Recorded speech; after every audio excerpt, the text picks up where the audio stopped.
Hello everyone, আশা করি সবাই খুব ভালো আছেন। আমিও ভালো আছি। আবারও একটি নতুন ভিডিও নিয়ে চলে আসলাম।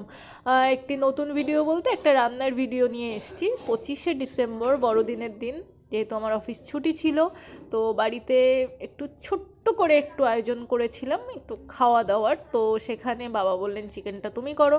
তো আমি শুরু করে দিলাম রান্না করা। এই যে মশলা করে নিয়েছি। মশলার মধ্যে একসঙ্গে দেখেই নিয়েছেন আদা, রসুন অ্যান্ড শুকনো লঙ্কা, জিরে, গোটা গরম মশলা একসঙ্গে পেস্ট করেছি। আমি তো আলাদা আলাদা করতে পারি না, মোস্ট ফাঁকিবাজ। তো যাই হোক, তারপরে এই যে কাঠের জালে রান্না করেছিলাম, এটা আমার ফার্স্ট টাইম। তো মা উনুনটা ধরিয়ে দিয়েছে, তার মধ্যে কড়াই বসিয়ে তেল গরম করতে বসিয়ে দিয়েছে, অ্যান্ড আমি ইনস্ট্রাকশন দিচ্ছিলাম, মা একে একে সব কিছু দিচ্ছিল। তো যাই হোক, আমি আর মা দুজনে মিলেই রান্না করেছি। তো গরম তেলে 1 চামচ চিনি দিয়ে সেই চিনিটা ক্যারামেল হয়ে গেলে দেন ওখানে শুকনো লঙ্কা, তেজপাতা, গোটা গরম মশলা ফোড়ন দিয়ে চিকেনটাকে দিয়ে দেওয়া হয়েছে, এবং চিকেন দেওয়ার পর দিয়ে দেওয়া হয়েছে আলু। অ্যান্ড হচ্ছে এই চিকেন অ্যান্ড আলুটাকে খুব ভালোভাবে এখানে ভেজে নিতে হবে। এবং দেখুন, চিনিটা দেওয়ার জন্য যে ক্যারামেল কালারটা হয়েছিল সেটাই চিকেনে ধরে গেছে, তো এক্সট্রা এখানে একটা আলাদা কালার তৈরি হয়ে যায়। তো তারপরে ওখানে স্বাদ মতো লবণ দিয়ে দেওয়া হলো, আর তারপরে চিকেনটাকে খুব ভালো করে ভেজে নেওয়া হচ্ছিল। তো তারপর আস্তে আস্তে মশলাগুলো পড়ছিল, তার মধ্যে পেঁয়াজ কুচিটা দিয়ে দিলাম। পেঁয়াজ কুচিটা দেওয়ার পরে পরিমাণ মতো লবণ অ্যান্ড হচ্ছে টমেটো কুচিটা দিয়ে দেওয়া হবে। দিয়ে ভালো করে, এই মূলত এই চিকেনটাতে বেশি জল লাগে না, অ্যান্ড এখানে যতটা বেশি কষানো যাবে ততটাই এটা টেস্ট হবে। অ্যান্ড কাঠের জালের রান্না মানেই তো জানেনই কেমন অসাধারণ লাগে। অ্যান্ড পিছনে আমাদের বাড়িতে পিকনিক হচ্ছিল, মানে আমাদের বাড়ির পিছনের বাড়িটা পিকনিক হচ্ছিল, সব পাড়ার বাচ্চারা মিলে পিকনিক করছিল। তো ওখানে ওরাও আনন্দ করছিল, এদিকে আমিও রান্না করছিলাম। তো তারপরে এখানে সেই বেটে রাখা মশলাটা, মানে পেস্ট, ওই সব কিছু ওটা দিয়ে দেওয়া হলো। দিয়ে এটাকে খুব ভালো করে কষানো হবে। এবং আগেই বলে রাখি, এখানে এটা কিন্তু খুব ধৈর্য ধরে টাইম নিয়ে এটা রান্না করতে হবে, কারণ এখানে কষানোটাই মেন, এবং মশলাপাতি পরিমাণ মতো দেওয়াটাই।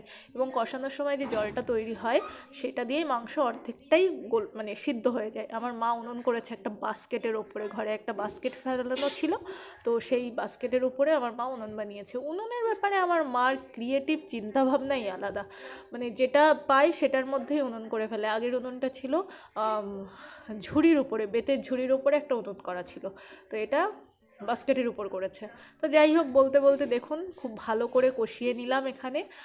তো কষানোর সময় আপনারা চাইলে এখানে গুঁড়ো মশলাও ইউজ করতে পারেন, যেহেতু আমি সব কিছু একসঙ্গে পেস্ট করে দিয়েছিলাম সেই জন্য আমি আর কোনো গুঁড়ো মশলা ইউজ করিনি, ইনক্লুডিং হলুদ গুঁড়ো ছাড়া। তো তারপরে এখানে পরিমাণ মতো জল দিয়ে দেওয়া হবে। পরিমাণ মতো জল বলতে ওই সামান্যই। তো সেই পরিমাণে আমি জলটা মা দিয়ে দিয়েছে। দিয়ে দেওয়ার পরে এটাকে ঢেকে দেওয়া হয়। ঢেকে দিয়ে এই যে রান্না হচ্ছে আস্তে আস্তে। তো 25শে ডিসেম্বর কে কী করলে, কী কী খাওয়া দাওয়া করলে সবাই একটু জানাবে। আর তোমাদের 31 ডিসেম্বর অ্যান্ড 1 জানুয়ারির কী কী প্রিপারেশান আছে সব কিছু কমেন্টে বলবে, কার কী প্ল্যান আছে। তো নামানোর আগে এখানে 1-2 চামচ মতো গরম মশলা গুঁড়ো দিয়ে দেন ওটাকে নামিয়ে নিতে হবে। তো এই ছিল আমার ফার্স্ট টাইম একটি ফুল কুকিং ভিডিও। অ্যান্ড তারপরে পকোড়া করেছিলাম, চিকেন পকোড়া। এটা আমার দিদির আবদার ছিল যে ও কফি অ্যান্ড চিকেন পকোড়া খাবে, সরি। তো যাই হোক, পকোড়াটাও আমি করেছি। অ্যান্ড পকোড়া ম্যারিনেট করা সেটা আমি আর ইচ্ছা করেই করিনি। তো তারপর দেখলাম ঘরে একটু পাঁপড় ছিল, তো ওই তেলে একটু পাঁপড়ও ভেজে নিলাম। তো যাই হোক, বড়দিনটা খুব ভালো কেটেছে আমার।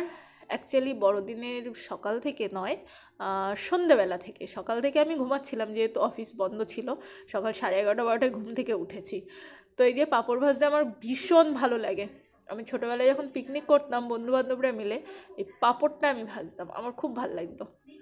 তো যাই হোক, এটা ছিল আমাদের বড়দিনের দিন, মানে 25শে ডিসেম্বরের দিন ইভিনিংয়ের স্ন্যাক্স যাকে বলে। তো অ্যান্ড এটা হচ্ছে ডিনার, ফাইনাল ডিনার হচ্ছে এটা। আর আমার মা ওটা করেছিল বাঁধাকপি। তো থ্যাংক ইউ ফর